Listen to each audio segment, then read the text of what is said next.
Hello, hello, hello. My name is Crystal Homan, and I am an identity coach, and I help people to build the self trust and the confidence that they need to live in their truth and come back to their authentic selves. So, I also help cycle breakers. So, that's kind of what we're going to talk about today. Is kind of probably one of the biggest issues that most people struggle with in general. I would say, to be honest with you, it doesn't matter how successful you are or how not successful you are. I think everybody kind of struggles in this relationship space. So I'm going to talk about today, like, why you keep attracting the same relationship patterns. This could be friendships, this could be romantic partnerships, this could be any of the above. Okay. Any type of relationships. And honestly, I used to be a marriage and family therapist. So I think of relationships in a very wide way. And so I also think about like how this also reflects your relationship to the people that you work for, right? Or your bosses or your coworkers or things like that too, right? So this really kind of goes into all of that in regards to any relationship that you are participating in or have a part of, right? And this is probably one of the biggest things I talk to people about the most is how people get stuck in certain ways of functioning and being in relationships. And a lot of the time, what we don't realize is that this actually comes from what we grew up in. This comes from, what we watched, what we witnessed, right? So, specifically, if we're talking about like romantic relationships, this came from how our parents showed us what love looks like, how our caregivers showed us what love looks like, right? That's what we're going to continue to repeat, and that's what we're going to continue to recreate in our lives is that, right? And we do it so unconsciously without even realizing that we're doing it. And this is also like if you witness your mom or your dad have friendships with other people or not have friendships, right? Then you're also probably functioning from that place too around how you are maintaining certain relationships. So for example, my parents didn't have a lot of friendships growing up. They were very like hyper independent and hyper focused on their own stuff and just really didn't get along with other people well, I guess is the best way to put it. And so, and even when they did have friends, they kept them at like an arm's length away. And so there was definitely this distrust of people that I experienced growing up. And I would say that like that definitely became how I was in relationships too, right? So that's just an example, right, from my own personal experience. But my point of sharing that is that we learn how to show up in relationships and how to be in relationships directly associated with what we've experienced. Okay. And what we've witnessed. Like a lot of the times, like when I talk to clients about this specifically, they're like, well, nobody ever said that to me. No, but was what was modeled to you and how you made meaning of what was being shown to you or what you watched or what was modeled to you, right? That is the same. We pick up on those things in childhood very quickly, like monkey see, monkey do, right? Same kind of idea.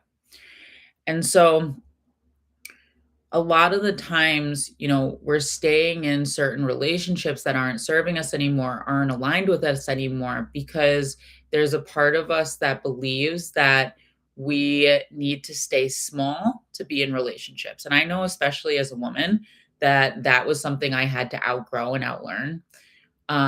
Was this idea that if I was too successful, if I was too opinionated, if I was too emotional, right? Or if I shared too much information, then I would be considered too much, right? And nobody would want to be around me. And the reality is that that's actually not true, right? That's kind of a limited belief, but it was something that I learned growing up, and so I participated in it.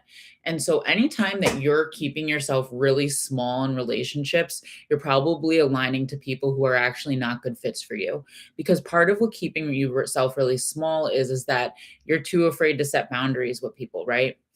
And keeping yourself really small means you're not afraid to ask for what you need, right? So those would be some of the ways that I think about like keeping yourself really small. Or the other way that I've noticed for a lot of people that it shows up in is like they like are too afraid to kind of like speak up or take up space in relationships, right?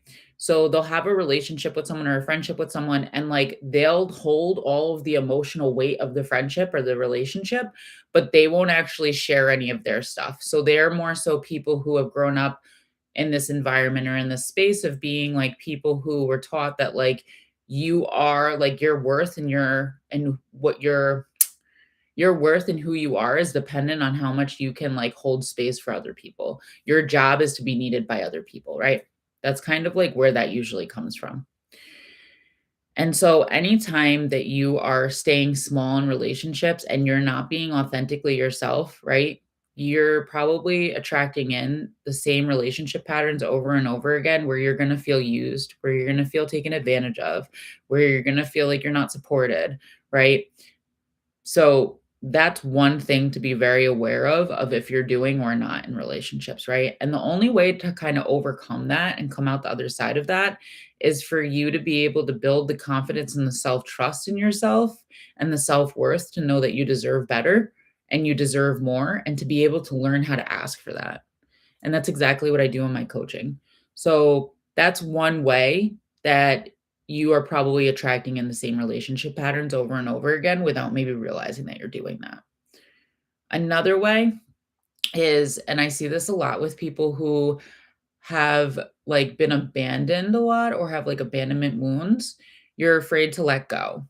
So you're afraid to let go of certain situations. You're afraid to be alone, right? Because what does it mean if I'm alone? Then nobody likes me, right? The meaning that you make of that. And so anytime you are holding on to something so tightly because you're afraid of what will happen if you let it go, that is always going to be you holding the same relationship patterns because for you to be able to hold on to that thing so tightly, you have to be able to form yourself around that relationship, right? So that's not genuine, that's not authentic, that's not truly who you are. That is you trying to make yourself fit in the relationship dynamic so you're not abandoned, right? So that is also going to always keep you in the same cycles as well because the most secure attached people are the people who are able to have really healthy relationships. They recognize that if someone doesn't want to be with them or someone doesn't want to be friends with them, that that's their loss and that's okay. It doesn't mean anything about that person or about them specifically, right? Like, and that's the difference between somebody who is like securely attached and has healthy relationships compared to somebody who is not securely attached. And one of the biggest components of being securely attached in relationships or having secure attachment is that you have the confidence and you have the self trust to be able to hold your boundaries and to be able to hold your worth and who you are and you know yourself, right? That what's happening external from you can't sway you or move you or change how you feel about yourself or what you think about yourself. A lot of the times, you know, when we're holding on so tightly, it's because we feel like if we lose this thing or if this thing walks away from us, right, then that will be saying something about who we are as a person or something about our worth, right? And so this is where the difference between having attachment wounds and being securely attached is really having confidence and self trust and being solid within that. Because when you are solid within your confidence and your self trust, you cannot be wavered by these things that are happening outside of yourself. So another thing to keep in mind too when it comes to attracting same relationship patterns over and over again is if you are constantly looking for external validation, right? Then you are going to be attracting the same type of relationship patterns over and over and over again. And the reason for this is because if everybody likes you, like I'm always skeptical when I see somebody and everybody likes this person, there's something wrong about that. They're not being genuine or real because someone who is liked by everybody is what I would call like a people pleasing chameleon, where there's someone who like doesn't stand up for themselves. There's someone who shape shifts in accordance to what they think other people want to be liked, right? And so there's nothing real about that. And So if you're like looking for external validation and you're basing how you're responding, how you're acting, how you're thinking, how you're moving based on what you're receiving external to yourself, then you're always going to stay in the same relationship patterns. And it's because you're not being true to who you are and you're not being authentic with who you are. And I think about this a lot when I talk about this because, like, imagine if we all shine certain colors, right? Everybody's a different color. And let's say you're shining the color blue, but you're supposed to be the color red. And you're shining the color blue because you're people pleasing, you're not being true to yourself, you're not being authentic, right? You're going to attract in all the relationships that actually are aligned with that color red, but that's not who you truly are. So, a lot of the times you're going to feel really lonely in relationships. You're going to feel really unseen in relationships. You're going to feel really misunderstood. And that's information that you are just not embodying who you authentically are, right? Because actually, you're supposed to be blue. So when you start shining off that blue, you're going to repel anything else that's not blue. And that is going to bring in the aligned community, the aligned relationships, and the things that you actually want for yourself. But for you to be able to shift from shining red to shining blue, you have to be able to build the self trust and the confidence that you need to trust in who you are, love who you are, and stand strong within that, regardless of what you're experiencing outside of yourself. Right. And so, this is where I see a lot of people kind of get stuck is that, they think that what's happening outside of themselves, how do I say this? They feel like, if they're shining blue now, right? But they were shining red. The relationships that are shining red that you attracted you when you were red are not going to like you now. They're not really going to be attracted to you in the same way. And they're probably going to like have a hard time with, let's say, boundaries or have a hard time with you showing up authentically, right? And a lot of the times when people start to grow and they start to change, they're shifting colors because they're starting to become more genuinely and authentically themselves, which is exactly what I do, right? But there's this understanding that as you shift and change, the people that were attracted to who you were before were attracted to being able to take advantage of you in certain ways, and like you being able to give to them in certain ways that you're probably not doing the same way anymore. And because you're not doing it the same way anymore, they may not like you anymore because they can't be in that relationship in the same way, right? And it's not true that that happens in all relationships. Some relationships can grow with you, but some can't.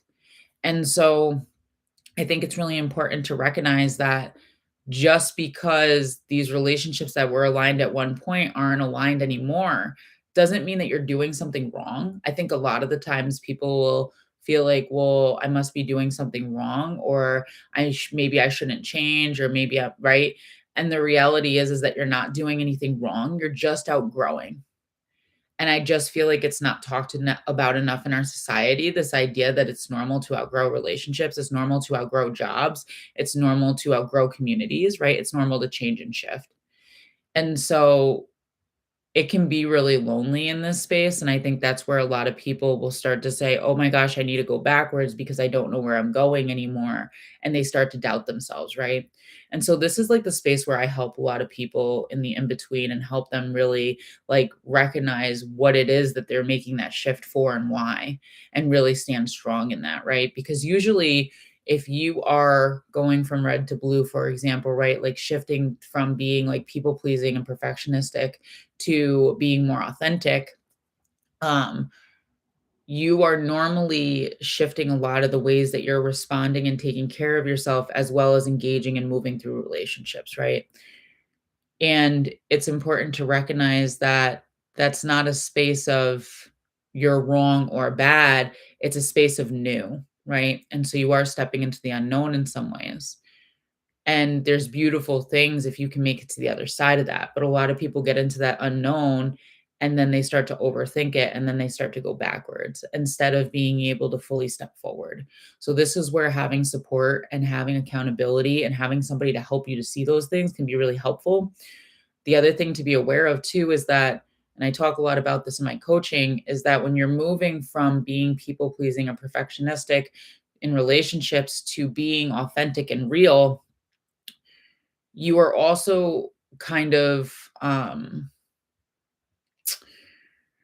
trying to think about how to say this. Like, you're also coming from a place of you being just very different, right? And it's a very unknown territory because you've never stepped into it before, most likely, right? And so because you've never stepped into it before, a lot of the times, as soon as we feel discomfort, we feel like we need to go backwards. But really, when you are in this place, this is a space of learning. This is a space of growing. This is a space of getting more certain with yourself. And part of the certainty that you can develop in this space, which I do a lot with clients, is working to help them recognize what their values are, right? So, what are the relationships that you're leaving behind that didn't value the same things as you value now that you're actually walking towards? And that can sometimes make it a little bit easier. And I think it's really important to kind of understand and know what your values are whenever you're making any kind of shift or change, because that's always something that you can come back to and something that can kind of hold the foundation of what you're doing and the steps that you're taking. So I do just want to mention those kind of things in regards to like why you're attracting in the same relationship patterns. And if you do need help with this, this is exactly what I do in my coaching. So you can find a self-trust reset. I have it on my website. It's at crystalclearmystic.com. It's for free, and it's a way to just start moving through this process. It also helps you to understand some of my coaching and what I do in coaching, but I help people build the self-trust and confidence that they need to be able to move forward in their life and stop repeating the same patterns and cycles. So if you're ready to change, if you're ready to level up, if you're ready to stop asking and you're ready to decide, then my coaching is for you. And, the goal of my coaching is that you are able to be unwavering in your decisions. You're able to stand strong and unwavering in your voice and in your truth and feel good in that space, as well as demand respect when you walk into rooms just by the energy that you carry yourself in, right? So, we do all of that inner work so that you can kind of start to have that external experience that is just so different and exactly what you've been wanting in this life. So, like I said, if you want more information, crystalclearmystic.com. And I hope you guys have a great day.